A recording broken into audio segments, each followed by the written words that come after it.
as they said, they're saving so much money by living down there, they can help out. Good afternoon, everyone. Welcome to the Cade Museum for this meeting of the Rotary Club of Gainesville. On this Tuesday, November 1st, we begin our meeting, as we always do, with song and pledge. He's here today, Pete Enwall.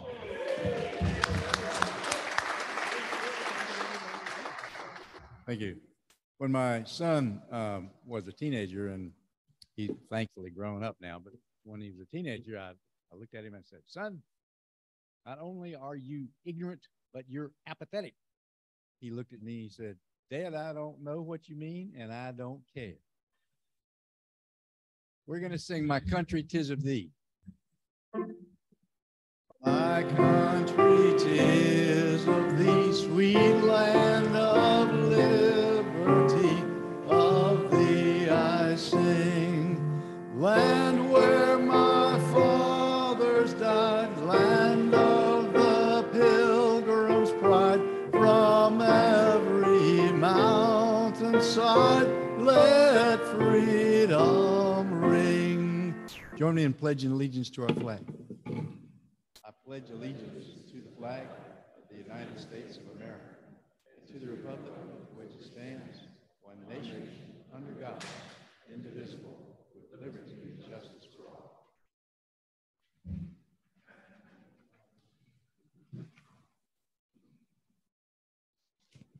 Thank you very much, Pete.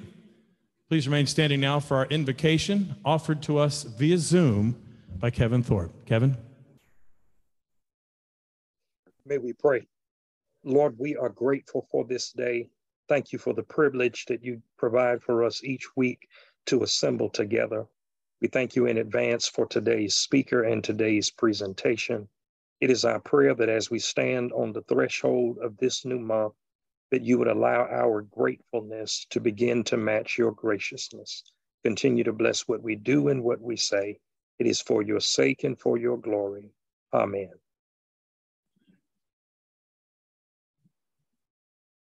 Thank you, Kevin.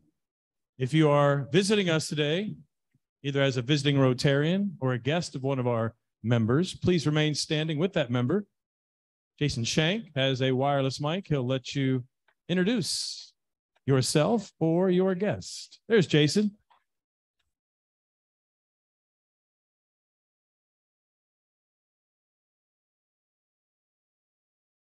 Good morning, afternoon now. I'm here with my wife, Flo Turcott, who happens to have a collection at the University of Florida on everything Marjorie Canaan Rawlings, and Zora Neale Hurston.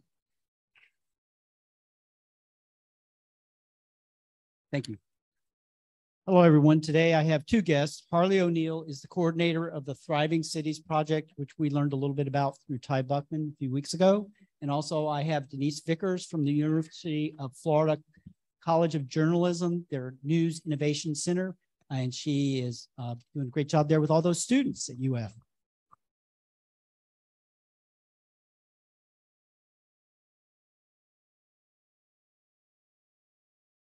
Good afternoon, Rotarians. My pleasure to introduce Dr. Mark Barrow.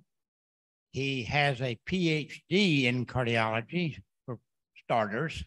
He's been a very successful practitioner of internal medicine for at least 40 years. Give him a big hand. Mark Barrow.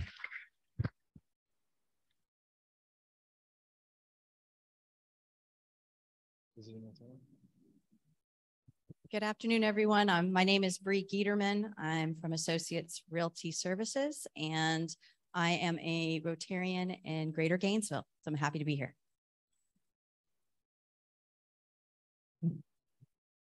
Thank you, I'm Richard Allen, and I'm pleased today to introduce again Danny Alvarado with Team Logic IT support for the CADE, for Sustainable Cambodia, and lots of other organizations locally. Thanks, Danny.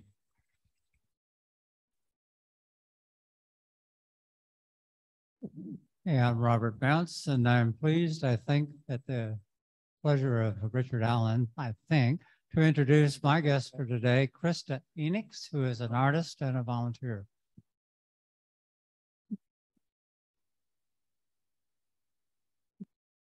Hello, everyone. I'm Nancy Hart, and my guest today is Marcia Kinder, the new Executive Director of the Children's Trust.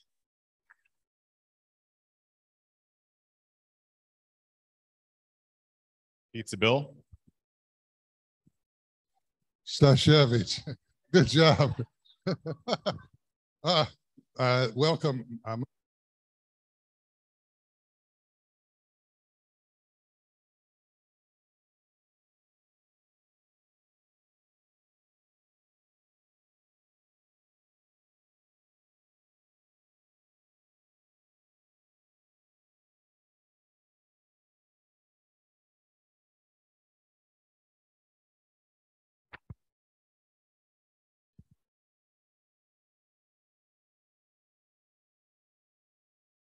Welcome to all.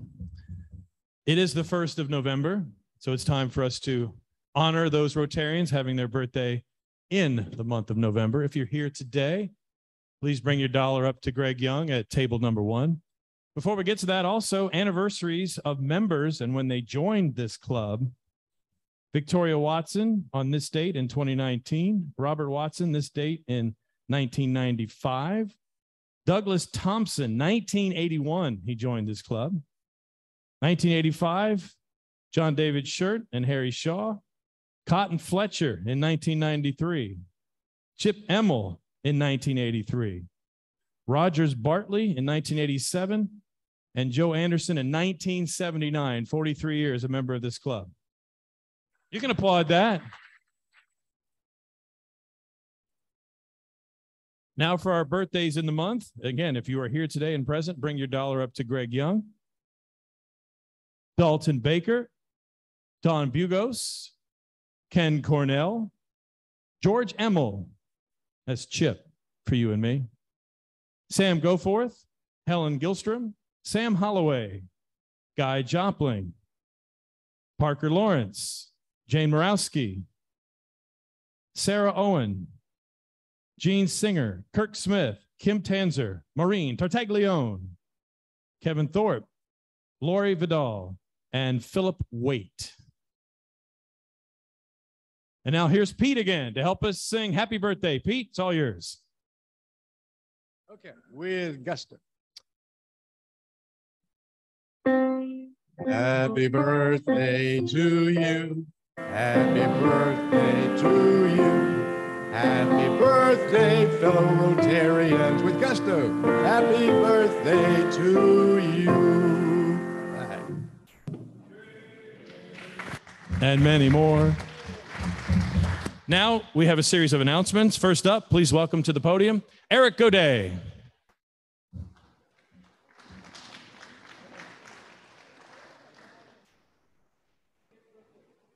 Greg will do it. Accepting the, no, just kidding. Go ahead.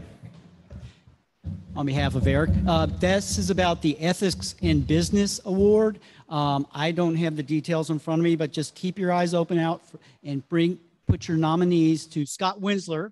Scott Winsler's here. You can talk to Scott and get the information about the Ethics in Business Award, which will be handed out in January. Thank you. Thank you, Greg. Next up, Elena Frazier. There she is. And I brought a friend.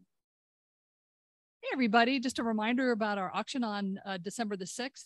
On your tables are a list of silent auction items and live auction items.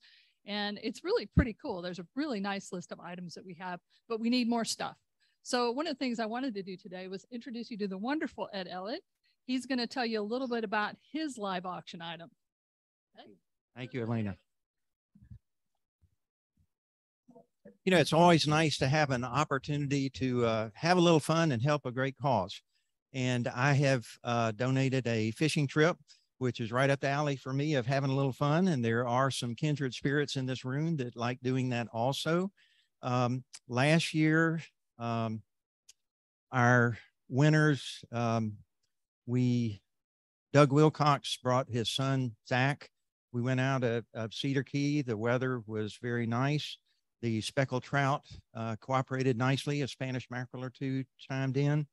And I did something last year for the first time. I'm going to do it again this year. I joined whoever wins in the summer family fishing tournament sponsored by the Coastal Conservation Association. So helps a great cause in addition to the wonderful cause that our club and Richard puts together for Sustainable Cambodia. I was extremely disappointed though last year when Doug and his son Zach both caught legal speckled trout, which you can enter 1 per day per person.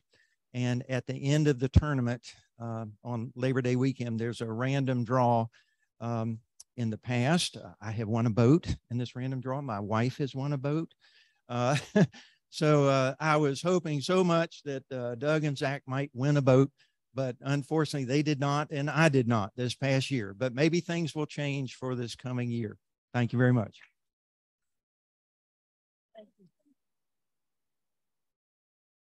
Thank you, Elaine. Thank you, Ed. Next, David Gracie.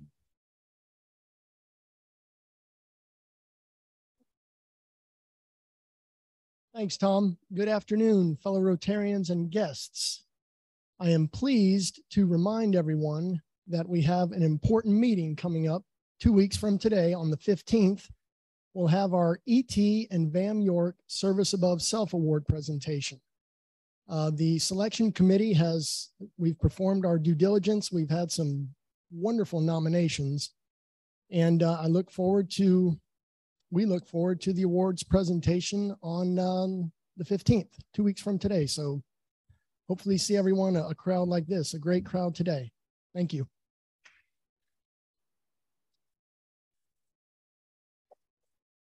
Up next, Ryan Thompson.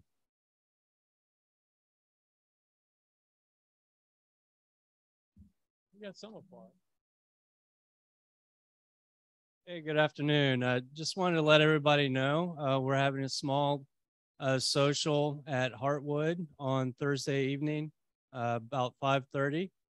Getting together with a couple of the folks from Rebuilding Together of North Central Florida. As you know, we've worked with them over many years, and just an opportunity for us to see what they're up to and have a good time. So if you're interested, please let us know, and look forward to seeing you. Thank you very much.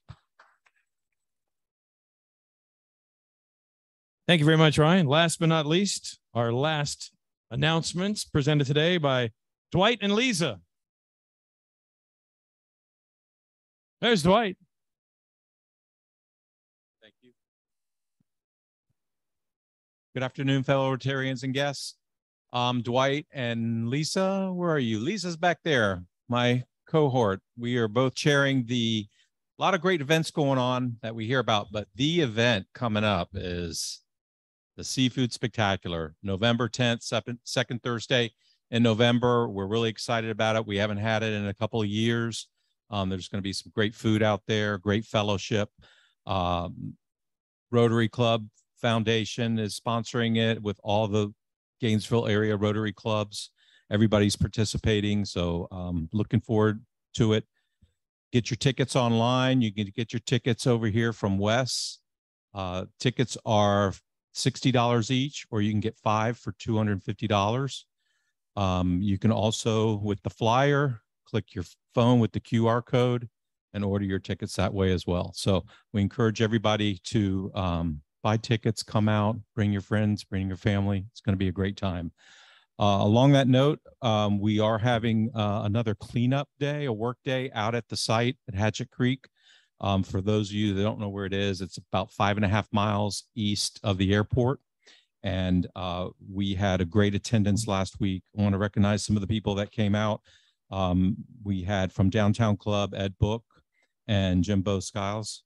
We also had from Greater Gainesville, Charles Allen, Mike Thompson, and Tom Wisniewski. And then from this great club here, we had Matt Brady, David Chadwick, Mike Conroy, Brad Davis, Marcia Eubank, Wes Eubank, Dink Henderson, Will Holloway, Patrick Irby, Colleen Keene, Jason Shank, John Thomas, Ryan Thompson, Jenny Hart, and Jimmy Van Hart and Sammy Van Hart as well. And Lisa and myself were out there We're all going to be out again. Hopefully everybody will come next Saturday. We start at 8 in the morning. We're going to end early because I understand there's a game at 12.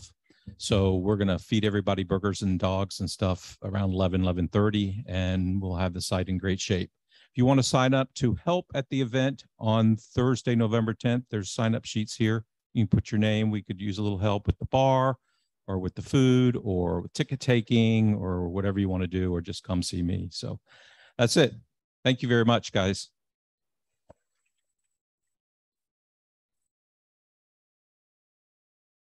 Thank you very much, Dwight. Or should I call you Neptune or Aquaman? Let's get the meeting really here in full gear, everybody. It's time to bring up your president. You ready? Ladies and gentlemen, Greg Young. Pizza, pizza. Thank you, Tom. Wow, I'm super excited today. Just so many people in the room, a lot of guests, visiting Rotarians, new Rotarians, just really excited. Thank you. Shout out to those on Zoom, and please enter your questions early in the chat if you want to be recognized in the question section. So lots going on, as you can see. There's a reason why they say Rotary is people of action, because we are. We do a lot in the community. It's fun, and yet we get things done that are useful to the members of our community.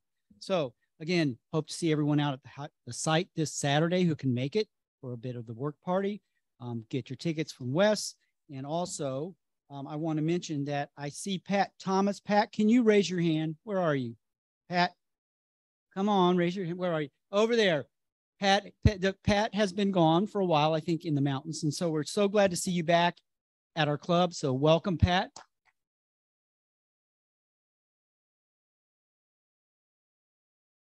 And there's a number of other faces that are starting to come back in the crowd, and I'm so glad to see that. Also, just remember tomorrow evening in this building will be the Downtown Rotary Club's signature event, the Wine to Water event, which will be held right here, as I said, tomorrow evening. I believe it starts at 6 and ends at 8. Well, today our speaker is very familiar to many in this club. Rick Mulligan, a former member of this club, has worn many hats over the years, as you may have read, and if you read his bio, he graduated from UF College of Journalism, and he worked for United Press International shortly after. He later became a communications manager for the Gainesville Area Chamber of Commerce before becoming the executive director and president. After 17 years with the chamber, he shared his talents with Cox Communication and later became the executive director of the Education Foundation of Alachua County. Currently Jane's position. Jane, where are you?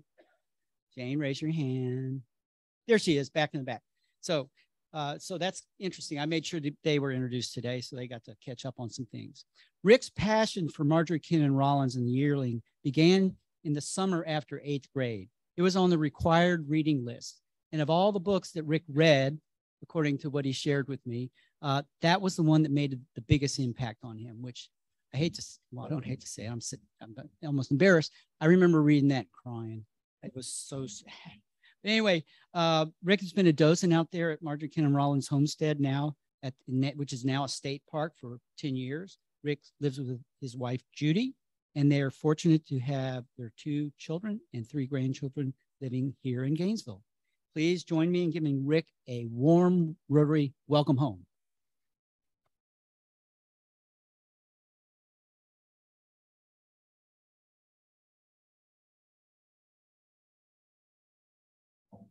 Thank you, Greg, for that nice introduction and for asking me to come back and talk to the club about the same topic that I did 3 years ago. Many of you were probably in the room right before the COVID outbreak back in the Wyndham when I came and spoke about Marjorie Rawlings. It's my favorite subject. I talk about it all the time. And I give tours, and sometimes I go over. Greg gave me this so I can keep an eye on the time, because I am known out there at the park for having these long tours. And I think it's very interesting. I think the topic of Marjorie Rawlings is very interesting. And I like to try to get all the information I can. Keeping it in 20 minutes is going to be tough, but I'm going to try. I only wish that Frank Sayre were here. Is Frank still a member of the club? He was at the last time I spoke when I talked about Rawlings, and it was strictly a talk about Rawlings, how she came to be here and some of the events. And I know that I didn't talk about the trial. Is everyone familiar, or many of you are probably familiar with the trial that involved Marjorie and one of the locals because of what she had written, and she took issue with it. And I don't go into that because it's a long subject and I don't have that much time. Well, the firm that, or the individual that represented Marjorie from locally was Sigsbee Scruggs. And I didn't mention Sigsbee Scruggs because I didn't talk about the trial. And Frank got angry with me because he is with Scruggs and Carmichael, and it is a big part of history here in Gainesville with that trial. So I was hoping to make it up. I gotta stop that. I was hoping to make it up to Frank, but next time you see him, tell him I brought this up. All right. So I think I'm square now. Hopefully I'm square now. So Greg asked me to come back and talk about Marjorie Rawlings. I'll speak into the mic to talk about Marjorie Rawlings. And of course, I'm willing to do that at the drop of a hat. And I said, well, he said, what else can you talk about in relation to Marjorie that maybe we find interesting? And I think there is something that I find interesting in relation to Marjorie's story. But before I get into that, and particularly it's the Long family, who she got to meet and learn about the life and the history of Calvin Long's family. And he was still living in the cabin in the Big Scrub, which is the Ocala National Forest, when she met him in 1933. And it made an impact on her. And it started to, gestation began. And 5 years later, in 1938, she wrote The Yearling. And it was based on the family story of the Long family. I said, well, I've got to find out who this family is. But before I jump into that, I think there are probably enough people in the room that I should do a quick, who is Marjorie Rawlings? How did she come to Alachua County? It wouldn't be expected. She's a sophisticate. I don't know, I think that's a reasonable definition. She was born and raised in Washington, D.C., the son of an attorney in D.C. She went to the University of Wisconsin, where she distinguished herself in academics, met her husband, her future husband, Charles Rawlings. And then they went into newspaper work, and that's off the fast-paced, cosmopolitan kind of newspaper work. First in Louisville at the Courier Journal, then they move on to Rochester, New York, where she distinguishes herself again. And she becomes, ultimately, after several years, she's a nationally syndicated columnist. So she has reached the heights already in journalism. And she comes from a background quite different than Ross Creek, Florida, a remote hamlet in the 1920s, kind of deep in the middle of the state. They were ready to make a change in their life, Charles and Marjorie. She especially, she did not want newspaper work. She wanted to write fiction. She wanted to write great fiction. She was, but it wasn't being published. So she was afraid that the opportunity was slipping away. They get an invite to come to visit his brothers, Jimmy and Ray Rawlings, who came down to Florida to make their fortune in the 1920s.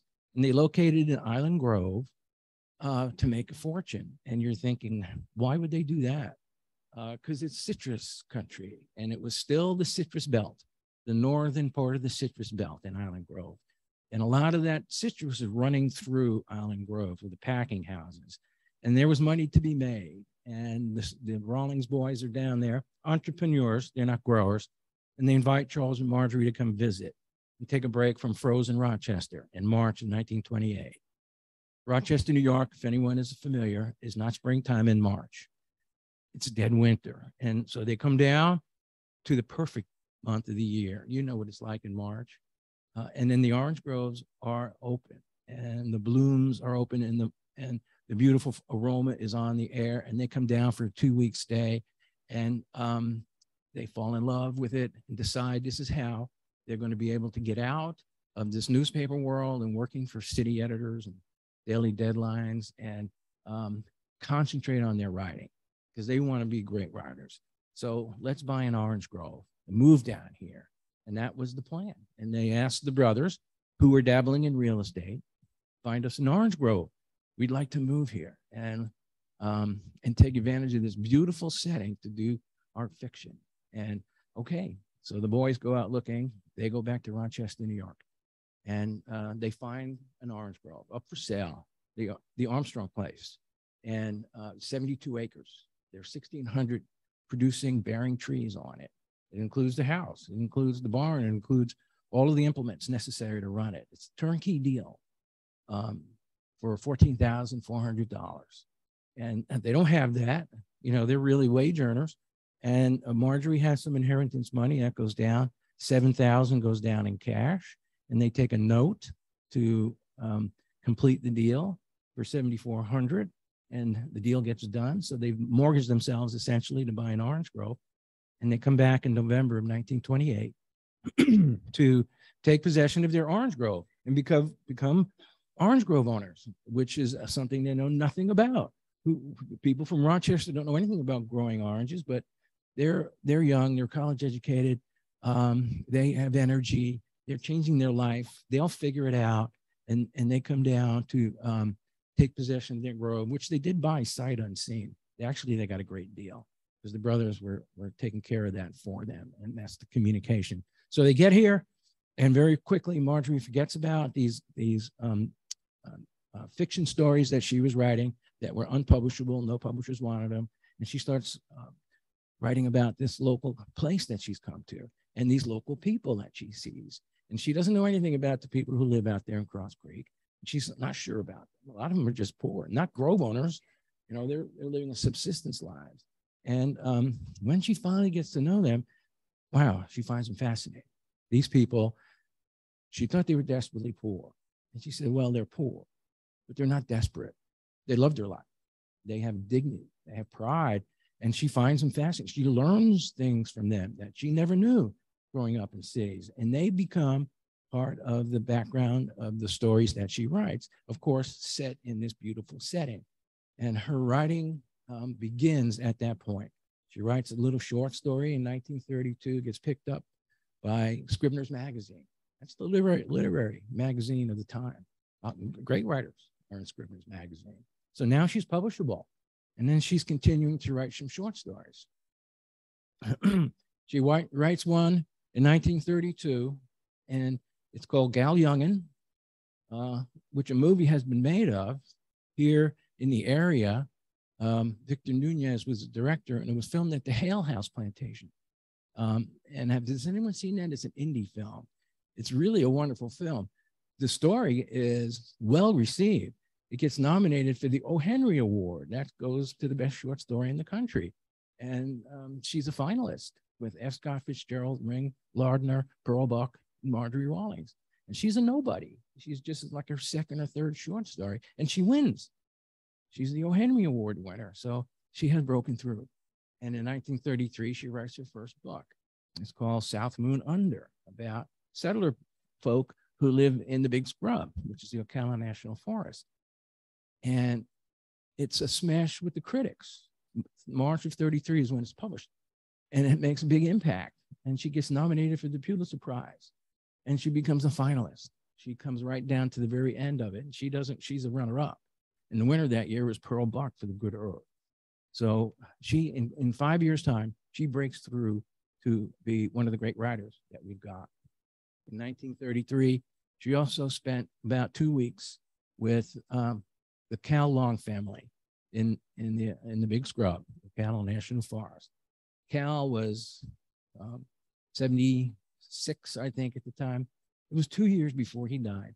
She got a chance to meet Cal Long, and Cal Long explained to Marjorie some of the family history, and she was fascinated by it. She has gotten an opportunity to know settlers. These are people who came with nothing and built lives for themselves. And she knows that their folk are going to be gone soon.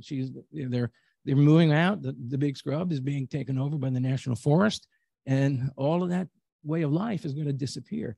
And she knows that she's got to write about it. And that's when she begins to think about this book the yearling. First time it comes up in her letters is in 1933 after meeting Cal Long family. 35, she writes her second book called Golden Apples, which is well received, but it's not as great as South Moon Under.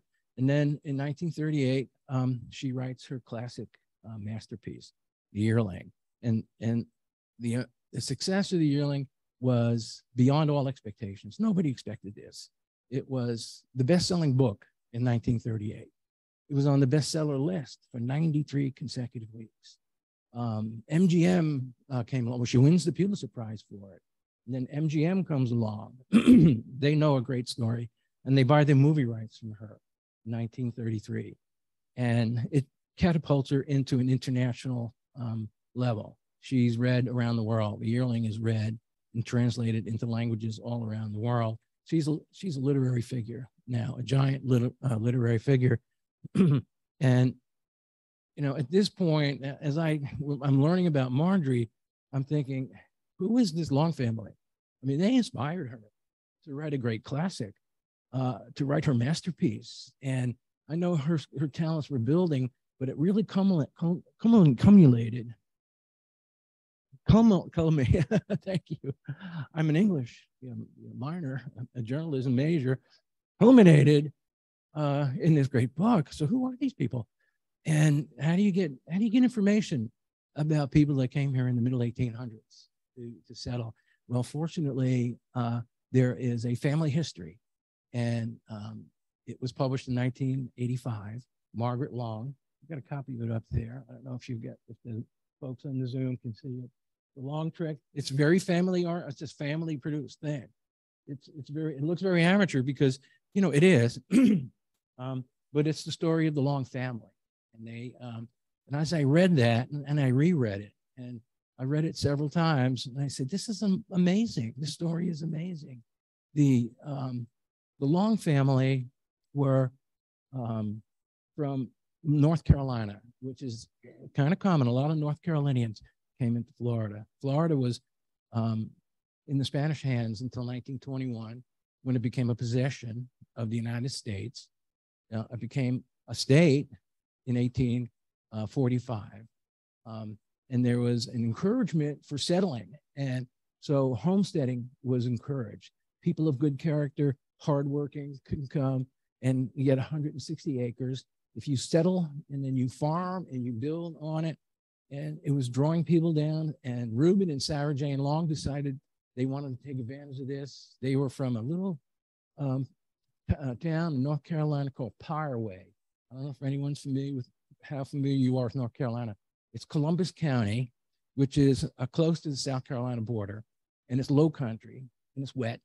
And what they had was not very good, and there wasn't much available. So Sarah Jane and Reuben said, let's go. They were hearing tales about people who have come to Florida, so they decide to come. And they take their two children, which are Alonzo, Lonnie, who's 4 years old, and Calvin, who is a baby. He's less than 1 year old. And they have 2 oxen and a cart, it's a 2-wheel cart behind them. And they hitch up the milk cow, Bossy, to the back. They're going to need milk. And he takes his younger brother, Thomas, who wants to move on too as well. So he comes along to join them. 2 cur dogs, because you cannot survive without cur dogs. And they head down, they head to Florida. They don't have anyone waiting for them. There's no one expecting them, but they're going down to Florida. And they camp roughly 100 times until they reach Jacksonville. And at Jacksonville, they're able to get passage on a steamship, and they go up the St. Johns River. It's confusing, right? Because the St. Johns flows north. So they go up the St. Johns River all the way to Chulada. Ever heard that name? Chulada is modern day Orange County. And they stop there, and they see a place that they think they can go ahead and build and carve a life out. It's not too far from Mellonville. Mellonville is Sanford today. So there's some settlers, and they help them make a cabin, and this is strictly log cabin time, and get them started. They loan them some hens so they can begin to get their own flock. They loan them some seeds so they can plant. And that's one of the hallmarks is everyone helped the other ones, and they were more than happy to do it. And they helped, came over and build a cabin with them. So they build their cabin, and they're beginning to establish themselves in this wilderness setting with the help of some neighbors. So they've got a few years of planting under their belt. So they paid back all of the seed that they've been given and all of the sugar cane that they've been given and livestock, and it's going good. And another baby comes along, and then the Civil War begins, and he's duty bound. Reuben Long is duty bound to serve. So he has to go off, and it's a struggle for him to make this decision because he's leaving Sarah Jane, small woman with young kids, baby, and a farmstead. And that's heavy work. That's housework. That's children to care for. And the boys are not really that old yet. Thomas can help a little bit. He's a teenager. Calvin's only 4 years old or so. And Lonnie's only 8 years old, but off he goes. He has to serve. So he goes and serves in the Civil War. And he gets wounded, and he gets treated in the hospital near the front lines. And then he is expected to go home and recover fully. And he does. He walks back to, and probably hitches a ride somewhere along the line, but he comes back to the site of the farmstead, and his arm is disabled, but it can recover. So he gradually gets the use of his arm back, and he's able to bring the farmstead back up because it had fallen off tremendously, as you can imagine. And he brings it back up to where he can lay in some stores because he's going back. He has to go back. The war's not over. So, and this is one of the parts I found unbelievable. Off he goes, and he goes back into the war. And Sarah Jane is tasked with keeping this farmstead with the youngins and the difficult work, but this has to be done. So he goes back into the war. This is all verified in Army records and all verified. Margaret Long did a great job in researching this. All the records were available for her, and he goes back into the war. And after a few months, he is captured. So he becomes a POW, and he finishes out the war as a POW. And when the war ends and he musters out, they got something like a $10 a month pay for service in the war. $4.10 of it was taken for uniform expenses and all that kind of stuff. But he heads back to Florida with several other men who were mustered out as well. And they're going back to their farmsteads. And this is a hard life. This is an extremely hard life. As I read it, as I'm reading that book, I'm just kind of comparing to how we have it today, the things we have and the things that these people didn't have. And they still were able to be courageous about it and punch through it. And he's walking back with several other Florida men. And this is post-Civil War. And if you know the history of it, it's horrific. It's chaos. It's tumult, teeming with chaotic things. And the destruction that he sees on the way home is astounding to him. And they're coming down, and it doesn't say in her book exactly where they come across this, but they come across a detachment of Union soldiers. And with them is a small group of children, 5-year-old, 6-year-old children, Black children. And these men ask the soldiers, and they're digging a hole. And they stop and ask, why are you digging that hole? And they told them, we cannot care for these children. There's no place for them to go. There are no people for them. Their families are gone, and they're scattered to the winds. And if we leave them alone, the wolves will have them. So we can't do that. So it's a mercy killing, and that's what they're intending to do. And the men in that party, Reuben's party, talk it over, and they agree. Each one of them said, I'll take one of those children, and I'll bring it home, and I'll raise it, and it's only one more mouth to feed. Feeding mouths is not automatic back then, but Reuben took a young boy. His name was Jimmy Rogers, James Rogers. He was 6 years old, and he came with him and back to the farmstead, and he was taken in to raise, and he raised with the Long family. Gives me chills when I read that, as well as those other men. And just to progress along, the Reuben's brother Thomas had become old enough to get married after several years, and he takes a wife. And the cattle that they had, there was some difficulty in the branding, and there was this quarreling. It was whose was Reuben's, and whose was Thomas's, and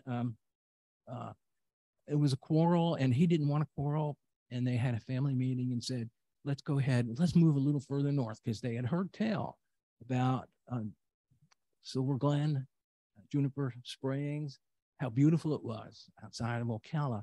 So they decide to do that. They decamp and they leave that cabin, and he builds a couple of rafts, and they go north to down the St. Johns River until they find what they recognize, this must be Juniper Springs, and then they keep going to Silver Glen. So do you know the area of Silver Glen Springs? How beautiful is that? It's idyllic. And they decide that they're going to now homestead here. And they never had a homestead, actually, when they were in Chulada. So they build a cabin with the help of some neighbors again, because they need shelter quickly. And they build a cabin. It's kind of rudimentary. And they establish themselves, and they need to get food, and they need to get seed in the ground, and they need to get their livestock to the point where everything is beginning to hum along. And then Reuben says, this is not the place that we want to stay. We want to look elsewhere.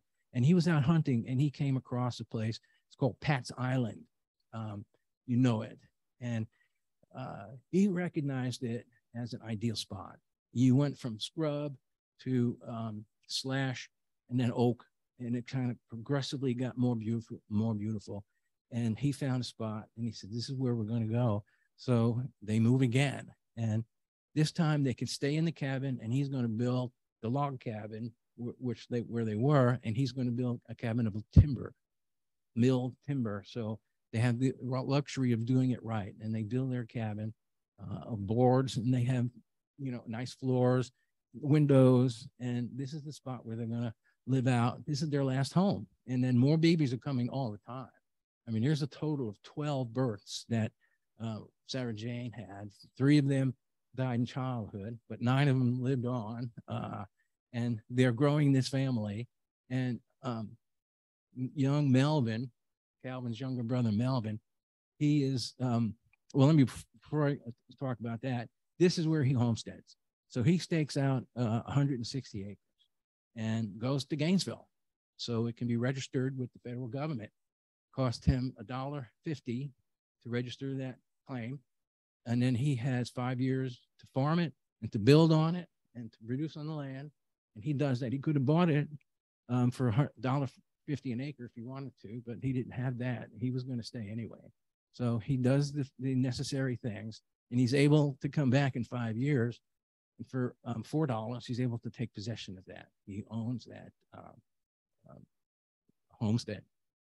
And Melvin, Calvin's younger brother, is 11, and he needs to teach Melvin how to hunt. It's how they get their food. So Melvin goes out, they're hunting, they come across a doe deer that had been killed, and it was dead and recently, and the bear is nearby, and Reuben kills the bear, and Melvin finds the abandoned fawn, and he pleads with them, can I keep it? Because a baby fawn can be like a pet. So he allows it, and he brings the fawn back. So you know the yearling story. That's the part of the story that Marjorie seizes on and makes it for a beautiful novel. And it's a true story. And Melvin is allowed to keep the deer. The deer gets into trouble. It's eating the shoots of the new crop, and they build a fence for it. And he names the dog Dogwood, and the deer Dogwood. It was springtime, and the dogwoods were in bloom. And that's the name he gives to it, not flag, but it's dogwood. And dogwood is becoming more and more of a problem. They build a fence as high as they can, and he leaps it, and they see the next day they come out, dogwood is gone. And that's the last they see of him. Dogwood went back into the wild, and he needed to find a mate. So the story of Dogwood was, I guess it wasn't as sad as it was when Marjorie proposed it, but it was a true story. And just to kind of get clear, now I've got to wrap up. The Long family continued to stay on that property. Calvin Long found a wife when he was 25, and he built his cabin. he homesteaded as well. And Lonnie homesteaded there, also on site. Melvin homesteaded on that site. And so the Long family was in a cluster, if you will, on Pat's Island. And they all lived out their lives, and some of them moved into town. Who I won't go through all the names. I can't remember them anyway. Some of them went into town, but that cluster was there. And when MGM came to do the film of The Yearling, they filmed it on location, and they came out to the very site. And if you want to see the Long family site, look at the film The Yearling, because that's where that film was made. And there was a lot of involvement with the people in the area when they made that film. The reason I'm telling you about the film is because Claude Jarman Jr., who played Jody, you remember The Yearling. That was the most compelling child acting job I think I've ever seen. He won an Oscar. The movie itself, which was released in 1945, Gregory Peck, Jane Wyman, Claude Jarman, some other, Chill Wills, and some other characters, you know, it was nominated for 7 Academy Awards, including the Best Picture. Peck was nominated as the male actor of the year, and Jane Wyman was the female actor of the year, and all of these awards, they won 3 of them, and it was as successful as the book. We had Claude Jarman come to the area last December. It was our friends group who did it. And it was a combined effort of a lot of people. He's 87 years old, and he doesn't come to public appearances, but he came because it was the 75th anniversary of The Yearling. The Yearling was where Clarence Brown, the director, plucked him out of a public school in Nashville, Tennessee, because he looked the part. And he made him into one of the great child actors ever, and then a continuing acting career. He had another 15 films. He eventually left acting and had a successful career outside of it. But we had Claude Jarman at the house, and I had an opportunity. I know I'm going to stop. I had the opportunity to tour Claude through the house. I told him to do that. Get up. It's the only way I'll stop. Just let me finish this. So Claude and his wife, Catherine, Claude's 87 years old. He has his countenance is the same as when I remember him as a child actor. And he's a wonderful, gentle and kind, generous man. And he walked up to the house, and I greeted him, Mr. Jarman, I'm so happy to know you. I'm thrilled and honored, Mr. Jarman. And he said, call me Claude. Okay, so that's him. I'm Claude. So we come through the house. Stop a minute, Joe. Wait a minute. This is the big line. Hold on, Joe. Hold on. I take him into the house, and I show him where Marjorie wrote the book, because it's right there on the front porch. And we're standing in front of the seat she sat in, the table she sat at when she wrote The Yearling. And I said, this is where Marjorie Rawlings wrote The Yearling. He had never met Marjorie Rawlings. He had never been to the house. And he looked at that, and just standing there, he said out loud, you know, this is where it all began. And I thought that was one of the most poignant moments I'd ever experienced as an 87-year-old man. So that kind of made it full circle for me. Now I know I'll stop. Okay. All right. Okay. Let's get right over here. Well, Rick, I know this is a very passionate story, not only for you, but for a lot of us. So if you want to come out and hear more about this, we are going to be out at Marjorie Kennan Rollins Farmstead State Park, December 3rd, 11 a.m. with lunch after at the Yearling Restaurant. So please come out for that. And I'm sorry. Yeah. And so for also, Rick, I want to thank you so much for bringing this story to us, because history, it can be very interesting when it's done right, and you do it right. So thank you for what you do. And this is just amazing. I want to give you something to recognize you presenting to our club today. This is a certificate showing that we're giving some funds to the Cade Museum for their scholarship fund for children that are underserved in the community. So Rick, thank you so much. Thank you very much.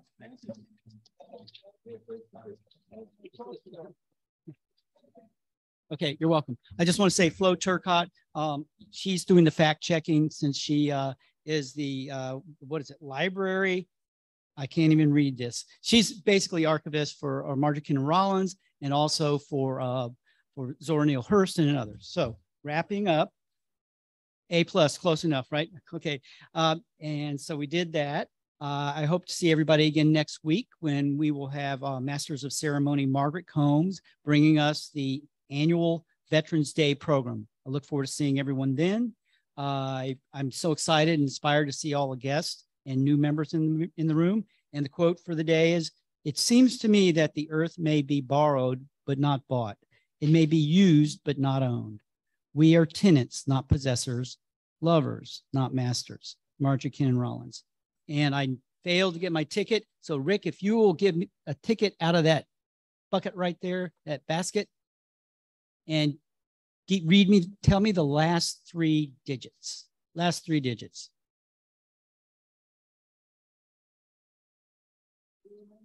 098. And with that, we are adjourned.